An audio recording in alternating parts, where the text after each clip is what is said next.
Hello, everyone. Hello, all my gal pals. I know I'm making this video a bit late at night, late Sunday night. With this time change, I'm a little bit, I'm a little bit rattled. So I did want to come on because the whole reason I made the video this morning was to give you an explanation and tell you something. So I thought, oh my gosh, I've been busy today, but I want to share with you what it is. I'm going to put this down a tiny bit if I can. But I did want to share with you what I wanted to what I wanted to share. I made a video a couple days ago, and it was done in vertical, and it was on why reach for higher education. So many of you realized and noticed that was not my MO. That was not my normal video content, and you were right. So gosh, I just walked in. I need to get my act together here. So anyway, I wanted to explain about, every month we content creators get information, get a little bulletin, get updates from YouTube. And one thing YouTube is pushing right now, or introducing and urging content creators to create, are something they are calling shorts. Now, shorts cannot be more than 1 minute long. And then I watched a video on how to make shorts, and that video instructor said that if you can make your short video 15 seconds, that would be ideal, because it would pretty much guarantee that whoever is watching it would watch the entire video. So I tried to make that little short video, I tried to make it 15 seconds, and it went over that, and that's fine, as long as it's not over 1 minute. So anyway, I was sort of playing around with the idea of YouTube Shorts. And I kind of want to play around with it, because YouTube is very much encouraging the creators to do so. I think they're trying to copy TikTok. I'm not sure. But anyway, that's what that was about. So anyway, I thank you guys for watching it, and I did get some great comments about it.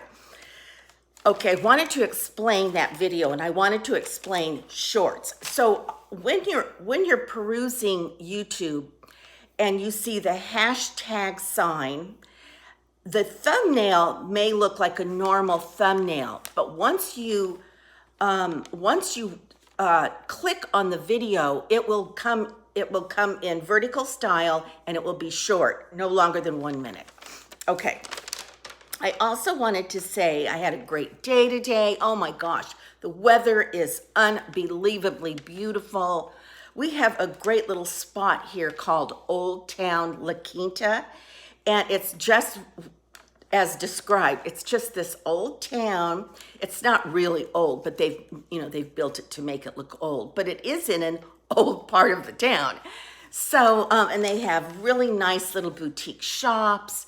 They have farmers markets. They have art shows. They have lots of little restaurants, and it's fun to sort of walk around, and it makes for a nice walk around on a nice day.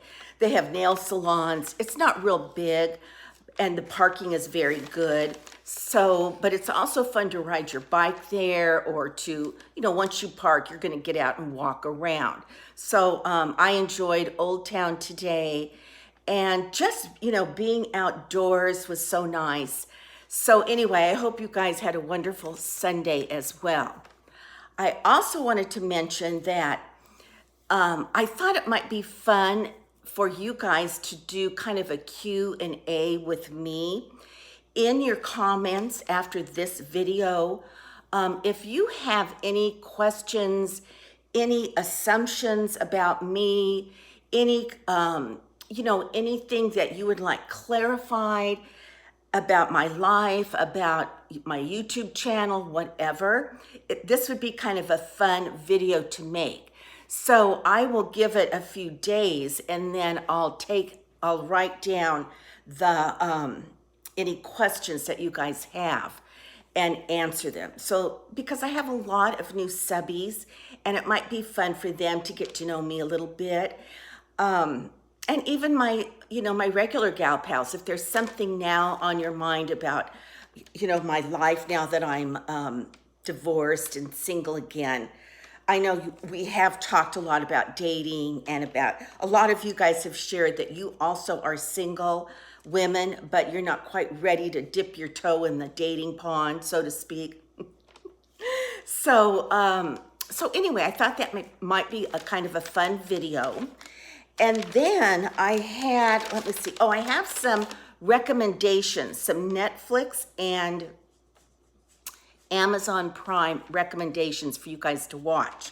I know I always like getting recommendations. Okay, let me see here. I have, oh gosh, what did I do? For Netflix. The Sapphires, I just watched that. It's family friendly. People my generation will particularly like it. It has a little bit of something to do with Vietnam, but it's a delight. You'll enjoy it. Well, you'll enjoy it. Also, let's see. Firefly Lane is different, and it's not family friendly, but it is about two young gals. I think I've recommended this before. Two young gals that grow up together. If you're a woman my age, you will enjoy it and get a kick out of it. And Ginny and Georgia is another one, not family friendly, but it's also the story of a single mother and raising her two children, and what she needs to do to survive. I haven't finished it. It's a series. It's not a movie. So, but anyway. Also, Trumbo. Now, I have seen Trumbo years ago, Bryan Cranston, and it's really, it's not the greatest movie in the world, but what is fun, the costumes are incredible. In fact, I think they may have even were up for Academy Award for costumes. The old Los Angeles, like in the 40s. So the scenery, the environment, the costumes, of course, the acting. The story is one of McCarthyism, and it is a true story. And you'll be surprised at all the movies you'll recognize the movies that Trumbo wrote. He was a screenwriter. So Trumbo is something you and your hubby or you and your partner might want to watch together, because it is kind of interesting, a bit historical. Okay, Heartland, I think I've mentioned that before. And there is a movie that I've seen a while ago, and it's kind of hard to watch. It's World War II, something called Sarah's Key. But if you're into anything World War II like I am, I'm always looking for something to watch. And it's, historical fiction, and I think I enjoyed it, but it was hard to watch. Those are all from Netflix. Now, a few suggestions from Amazon Prime. Sandition is a good series, family friendly. The Long Song is very good. I mentioned The Master Butcher before. It's not about a butcher shop or a butcher knife. Well, it kind of is. It's about a man whose career is he butchers meat. But that's the backdrop. It's not about killing with butcher knives or anything like that. And if you've never seen the newest Forsyth saga, please treat yourself.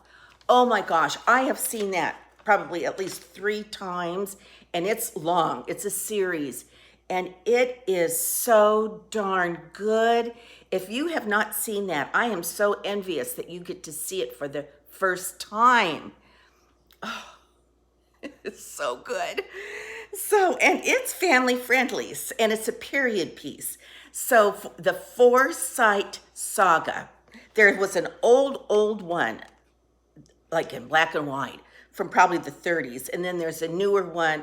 I forget the guy who plays the lead character. You'll know he's the guy that played. He's tall, reddish hair. He's a British actor. I forget his name. Anyway, treat yourself to that. Okay, those are my recommendations for things to watch. And okay, I have a good factoid for you. I did not know this until a few years ago, I'll say. But the name of, think of a typewriter. Think of your computer keyboard. That keyboard is called a QWERTY keyboard. QWERTY. There's another type of keyboard called a ZWERTY. ZW. Let me make sure I'm saying. No, an AZERTY. AZERTY. Two different kinds of keyboards, and let me give you a little background on that. The QWERTY keyboard was a keyboard on a typewriter that Remington bought and put it out into the market. He bought it in 1873. Now, the QWERTY keyboard has a standard English keyboard for Latin script. And it is called QWERTY because the first five, is it 1, 2, 3, 4, 5? The first 6 keys on the top row, left-hand side, are QWERTY. So we in America, when we use a Latin alphabet, we use what's called a QWERTY keyboard. Now, the AZERTY keyboard is only different in the sense that the Q key and the W key have been interchanged with the A and the Z key. So anyway, if you're ever on a game show, or if you ever need to buy a typewriter, or you're looking for a computer in a different country, you can be sure and say that you're used to using a QWERTY keyboard. So I thought that was interesting, and then did say, I looked it up because something about QWERTY came up, and I thought, oh, that's a good factoid. So I did Google it, and even the Google instruction synopsis or summary said, go figure how they put the keyboard together. But they did it that way, and Remington bought that keyboard that went with that typewriter and put it out for the mass media. So that's what we have today. So anyway, you guys, enjoy your QWERTY keyboards, and don't forget to ask me a question. Write it in your comments for today's video, and P.S. I love you. Mwah. Until our next conversation.